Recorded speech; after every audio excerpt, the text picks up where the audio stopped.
It started with a routine stop. No sirens blaring through a high-speed chase. Just a quiet stretch of road, a black robe folded in the trunk, and a woman who looked too calm to be ordinary.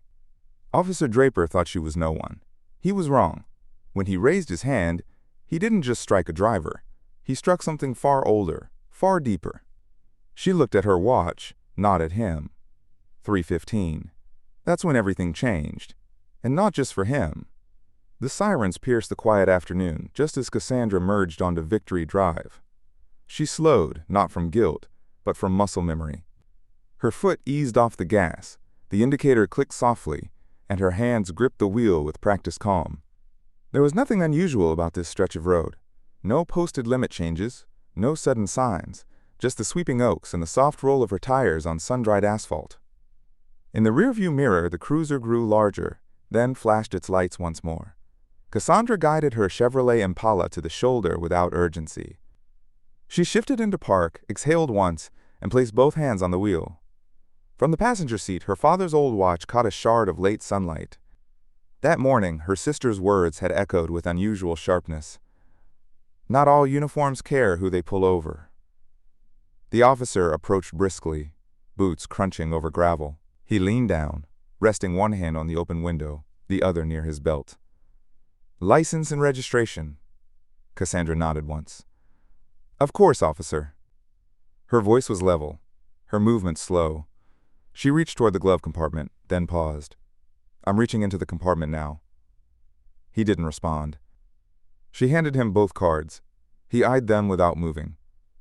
"This your vehicle?" "Yes." "You don't look like a Cassandra." She said nothing. His thumb rubbed over the license like he expected it to smudge. "You heading somewhere?" he asked. "To the federal courthouse." He raised an eyebrow. "Traffic court?" "No," she said, still calm. "District level." He stared at her for a beat longer than necessary. "Step out of the car." She hesitated, but only briefly. Then she opened the door slowly, careful to keep her hands visible. She stood beside the car, spine tall, expression unreadable. "Turn around," he said. "Am I being detained?" Her tone didn't shift. Only the angle of her voice changed, just slightly lower. "You asking me questions now?" She turned. The breeze caught the edge of her blazer. "I just want to understand why I was stopped." "You look like you were in a hurry," he said. "And the way you changed lanes back there.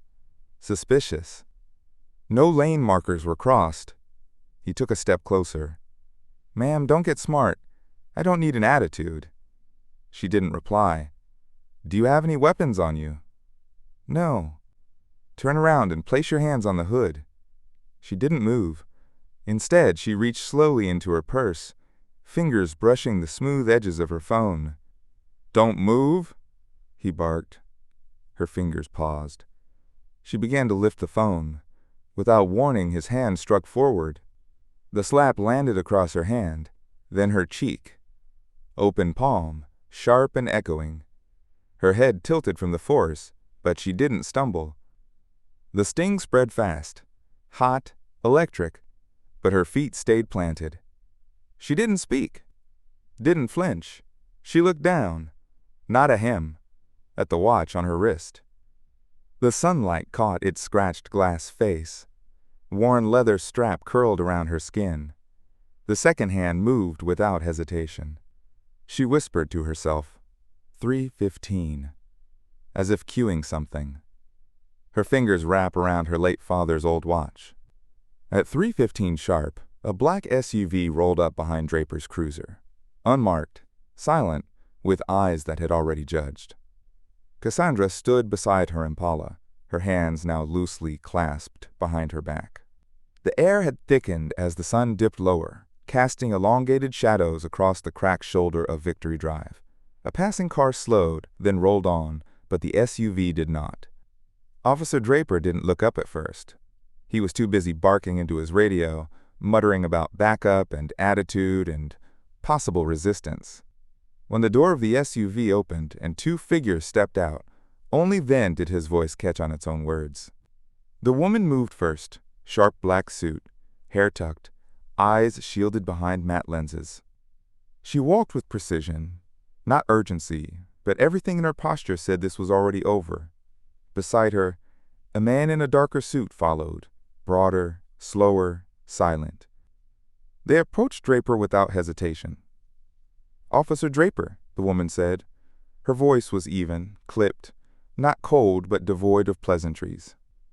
"Special Agent Mara Liddell, Department of Justice. This is Marshal Glenn Porter." Draper blinked.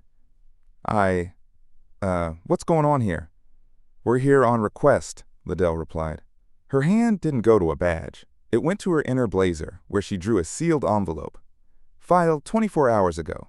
Time-stamped. Signed by Judge Cassandra Rhodes." Draper turned. Cassandra hadn't moved.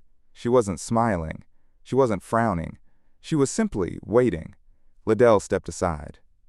"Ma'am," she said softly, "are you ready?" Cassandra nodded once and reached into her bag. No hesitation. No permission asked. She pulled out a manila folder, creased, but sealed. She handed it to Liddell, who opened it briefly, scanned the top page, and then closed it again. "Complaint, statement, affidavit, waiver of immunity," Liddell said aloud, more for the record than the audience. Porter moved beside her now. "All audio and visual materials have been logged," he said, his first words. "Your dashcam footage is now federal property." Draper's mouth opened, then closed. He looked at Cassandra, finally. Really looked. She didn't blink. "I'm Judge Cassandra Rhodes," she said, not as a correction, not as an announcement, but as a confirmation of what had already been proven. "You didn't just assault a citizen. You assaulted federal authority. And now, federal law will answer." Something left Draper's face then. Maybe color. Maybe certainty. His arms lowered slightly, as if they no longer remembered their previous purpose. His mouth opened again, but no words came out. Liddell turned. "We'll be in contact, officer. Until then, I recommend you make no further statements." The moment hung like dusk, thick, weighted, still. Across the street, behind the tinted windshield of a blue sedan, Emily Sanchez lifted her phone. The red light blinked to life. She didn't yet know this would make her career. By Tuesday, Savannah wasn't whispering. It was roaring, with headlines, hashtags, and a name now known, Judge Cassandra Rhodes. Cassandra sat in her office, the television muted. On the screen, her own image played again, frozen mid-turn, one hand raised toward the DOJ agents. The chyron below screamed, "Federal judge assaulted in traffic stop." DOJ responds swiftly. Her finger hovered over the remote but never pressed play. The volume wasn't necessary. She already knew the rhythm of outrage. Stacks of case files surrounded her. Some older than Jalen Brooks, others still warm from that morning's intake. Her inbox pulsed. A new message appeared every 5 seconds. Reporters requesting statements, senators asking for context, law clerks offering guarded support. She read none of them. Across town, in a far humbler building, Emily Sanchez leaned over her desk at the Savannah Chronicle. Her phone buzzed with retweets and DMs, her story pinned to the paper's homepage for the first time since she started. Still, her editor stood at her door, arms folded. "You've done enough," Trent Evans said. "Let national press take it from here." Emily didn't look up. "That's not how this works." "That's exactly how it works. They'll run it cleaner, louder. You keep digging, you risk making it about you." "It's already about something bigger." He sighed and walked off. She opened a new tab anyway, typed Savannah PD Misconduct Archive, and hit enter. At Fairview High, Jalen Brooks walked the hallway with his books tight to his chest. The fluorescent lights buzzed above him like insects. No one tripped him. No one spoke.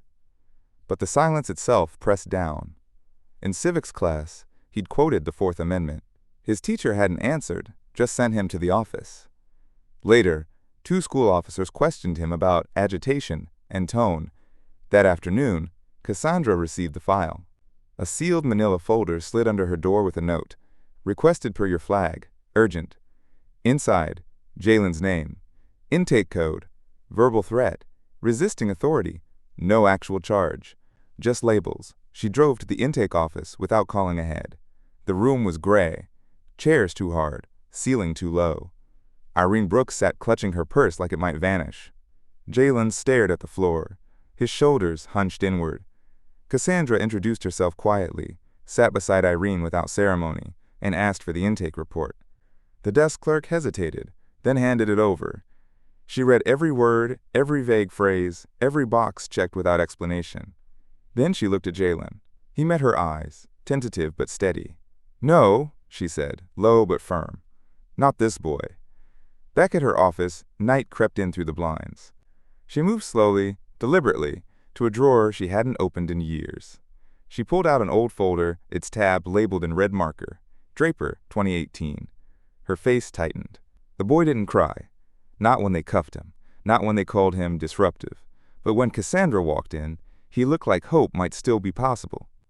The Jefferson Street substation glowed with harsh fluorescent light, humming faintly above rows of metal chairs bolted to the floor. The walls were off-white, tinged yellow near the ceiling vents, and smelled of bleach and paperwork. Cassandra's heels clicked once, twice, then softened as she stepped onto the worn linoleum. She held a slim leather folder in her left hand and a DOJ badge in her right. "Legal observation," she said to the receptionist without waiting for permission. "Filed this morning." A young officer behind the glass barrier buzzed her through without speaking. The door clicked. She moved with quiet certainty, not speed. Like the outcome had already been determined, just not acknowledged. Jalen Brooks sat in the corner of the intake room. His wrists were still red from the cuffs, though the metal had been removed. He didn't raise his head. Beside him, Irene Brooks clutched her handbag like it contained breath itself. Her eyes darted from wall to window to door, never resting on Cassandra until she sat directly in front of them. "Ms. Brooks," Cassandra said gently, nodding once. "Jalen." Jalen's gaze lifted slowly. Something changed. Not relief, not recognition, but readiness. The kind that comes only when someone else steps into the fire with you. Lieutenant Marcus Webb stood near the observation booth, arms folded tightly over his chest. The name tag on his shirt was crooked. He didn't speak. "I need the full intake report," Cassandra said, turning slightly. "And the body cam footage." Webb hesitated.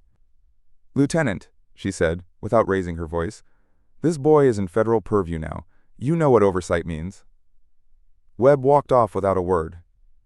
The file appeared moments later. Thin. Too thin for what had been done. She skimmed the pages, then folded them closed.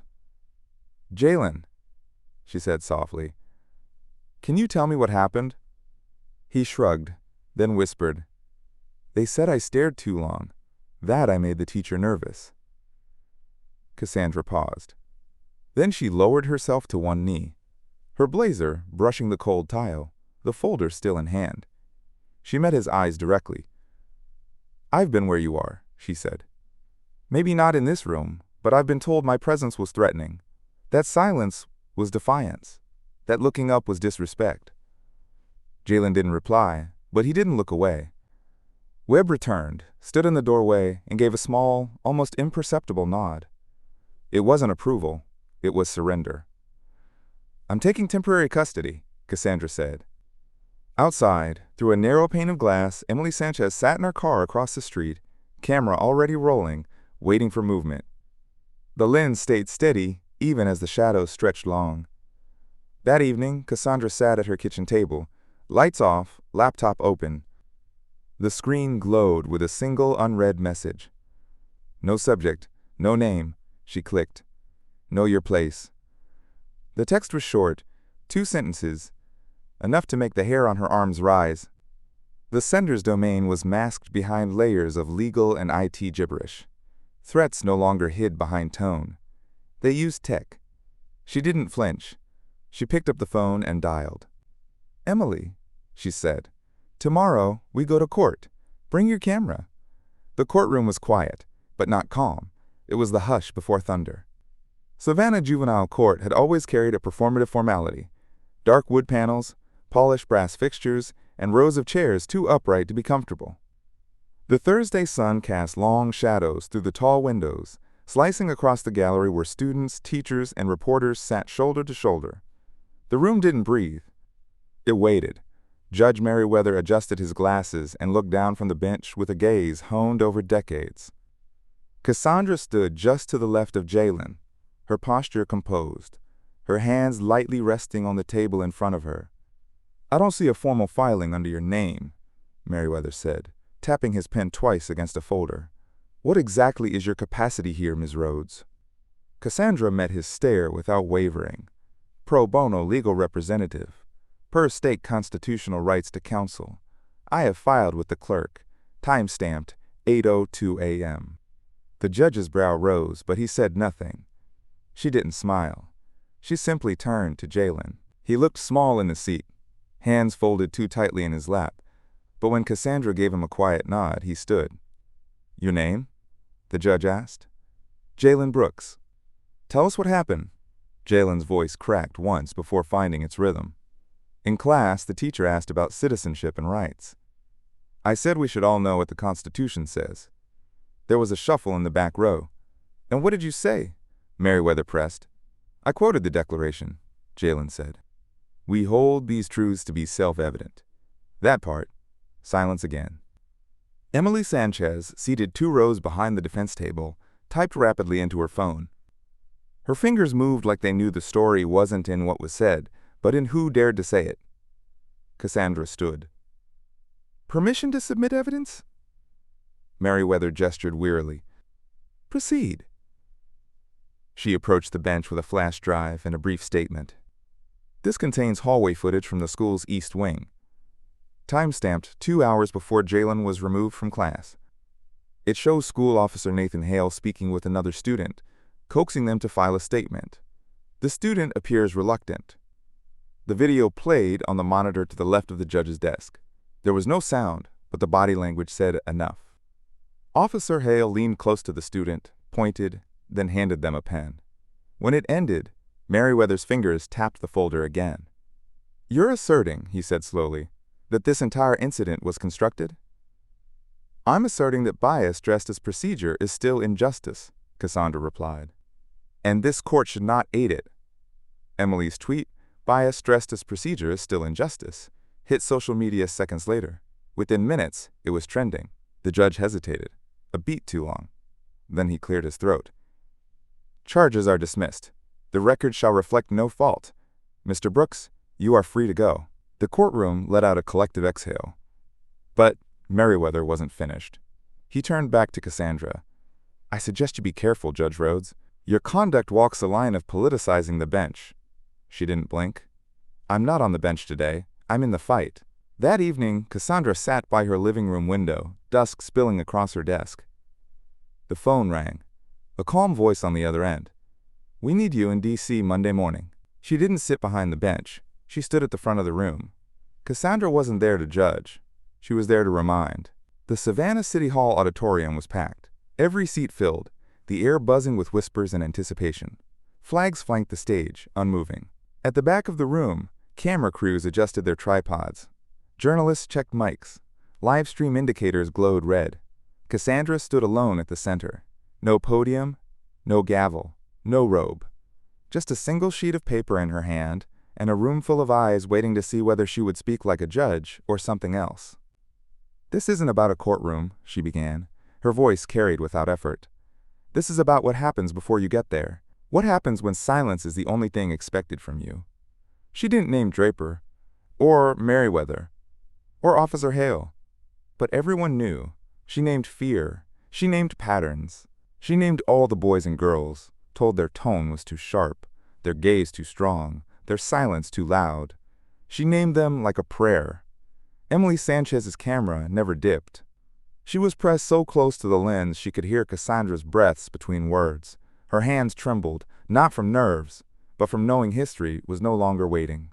"This system," Cassandra continued, "doesn't break in headlines. It breaks in whispers, in quiet filings, in desk drawers that never get opened, and it only starts to heal when voices rise, not in rage, but in truth." The room was still, not stiff, just holding. "And that's why," she said, "I'm not returning to the bench. I'm founding the Rhodes Foundation.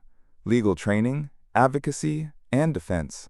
Free for every black and brown youth who's been told they'll never make it to law school." Gasps turned to murmurs, murmurs to cheers. Behind her, Jalen Brooks stepped forward. Cassandra turned to him, handed him a book thick with notes and underlines. Its spine cracked from years of use. "Start here," she said. He took it with both hands, nodding slowly.